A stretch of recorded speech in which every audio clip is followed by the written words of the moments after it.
سلام بچه ها، هم پویان هستم و آمدم هم اگه حالا اونا رو به کنار، اگر تو هم میخوای که سی پی رایگان یکی 117 متریک داشته باشی اما نداری، تا آخرین ویدیو همراه من باش.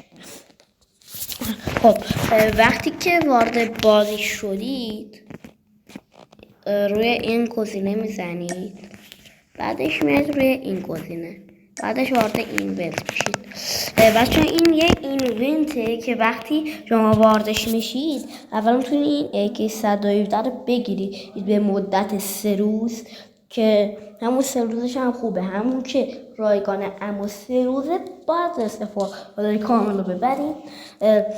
روز دوم بهتون این جبل لژندری میده، روز سوم بهتون 20 تا سی پی میده، روز چهارم بهتون این جبل رو میده که بچه‌ها به نظر من به هیچ دردی نمیخوره، الکی ذوقشون نداشته باشید، فقط یه اسکین 4 تا پت میده. روز پنجم من بهتون اون 30 تا سی پی میده، روز ششم من بهتون بازم یه جعبه لژندری میده، روز هفتم هم یه جعبه بنفش بهتون میده که اونم به درد نمیخوره.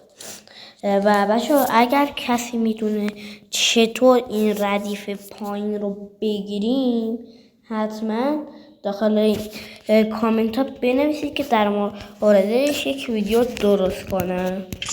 تا ویدیو بعد خداحافظ. و بچه‌ها این کانال قانونی و هیچ بنی نداره.